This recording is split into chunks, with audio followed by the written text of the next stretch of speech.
ಅಮ್ಮ ಏನಾದರೂ ಮಾತಾಡಮ್ಮ. ಇಲ್ಲಿ ನೋಡಮ್ಮ ಯಾರು ಬಂದಿದ್ದಾರೆ, ಇಲ್ಲಿ ನೋಡು ಯಾರು ಬಂದಿದ್ದಾರೆ. ಗೌತಮ್ ಅಮ್ಮ, ನಾವಿಬ್ರು ಎಂಗೇಜ್ಮೆಂಟ್ ಮಾಡಿದ್ಯಲ್ಲ, ಮದುವೆ ಯಾವಾಗ ಮಾಡ್ತೀಯ ಅಂತ ಕೇಳ್ತಿದ್ದಾರೆ. ಏನಾದರೂ ಮಾತಾಡಮ್ಮ. ನೀವು ಆದಷ್ಟು ಬೇಗ ಗುಣ ಬೇಕು.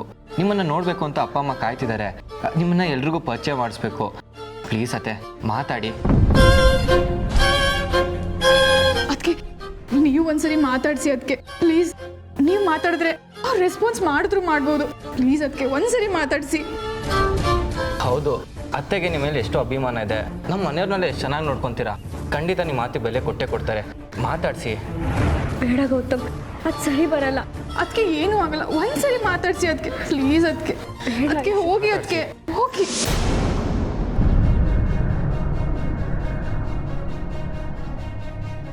ಅತ್ತೆ ಅತ್ತೆ ಇಲ್ಲಿ ನೋಡಿ, ನಾನು ಬೆಳ್ಳಿ ಬಂದಿದ್ದೀನಿ.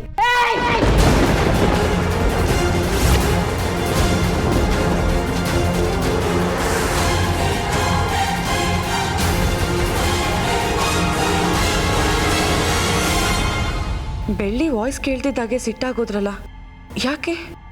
ಅತ್ತೆಗೆ ಬೆಳ್ಳಿ ಕಂಡ್ರೆ ಆಗಲ್ವಾ? ಆದಷ್ಟು ಬೆಳ್ಳಿನ ದೂರ ಇಡಬೇಕಾ? ಯಾವುದಕ್ಕೂ ಈ ವಿಚಾರನ ಡಾಕ್ಟರ್ ಹತ್ರ ಡಿಸ್ಕಸ್ ಮಾಡೋದೇ ಒಳ್ಳೇದು. ಬೆಳ್ಳಿ, ಡಾಕ್ಟ್ರು ಹೇಳೋವರೆಗೂ ಆದಷ್ಟು ಅಮ್ಮನಿಂದ ದೂರ ಇರು ನೀನು.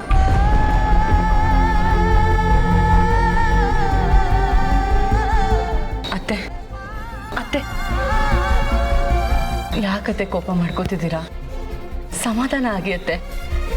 ಬೆಳ್ಳಿ ಏನ್ ಮಾಡಿದ್ಲು ಅತ್ತೆ? ಯಾಕೆ ಅವಳ ಮೇಲೆ ಅಷ್ಟು ಕೋಪ ಮಾಡ್ಕೋತಿದ್ದೀರಾ? ಹೇಳಿ ಅತ್ತೆ. ಒಂದಷ್ಟು ದಿನ ಮಾಯಾ ಮುತ್ತಣ್ಣ ಬಿಟ್ಟು ಬೇರೆ ಯಾರು ಅಮ್ಮನ ಹತ್ರ ಹೋಗಬೇಡಿ. ಇದು ನೀವು ಬಾಳಿ ಬದುಕಿರೋ ಮನೆ. ನಿಮ್ಮ ಜೊತೆ ನಾನಿದ್ದೀನಿ.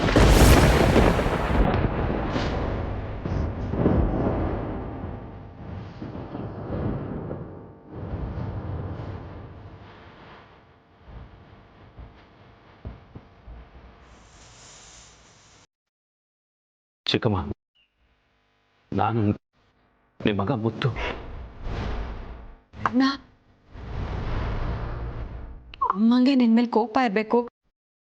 ಹೋಗ್ಲೇ ಬಿಡು, ಬೇಜಾರು ಮಾಡ್ಕೋಬೇಡ.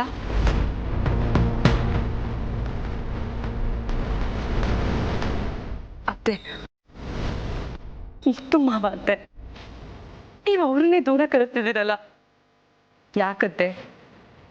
ಅದಂತದ್ದು ಏನ್ ಮಾಡಿದ್ದಾರೆ? ಅತ್ತೆ ಅತ್ತೆ ಏನೋ ಹೇಳಕ್ ಪ್ರಯತ್ನ ಪಡ್ತಿದ್ದಾರೆ ಅನ್ಸ್ತಿದೆ. ಮೊದ್ಲು ಅವ್ರಿಗೆ ರೆಸ್ಟ್ ಕೊಡೋಣ, ಆಮೇಲೆ ಏನು ಅಂತ ತಿಳ್ಕೊಳ್ಳೋದು ಬೆಟರು. ಸರಿ ನಡಿ, ಒಳಗೆ ಕರ್ಕೊಂಡು ಹೋಗೋಣ.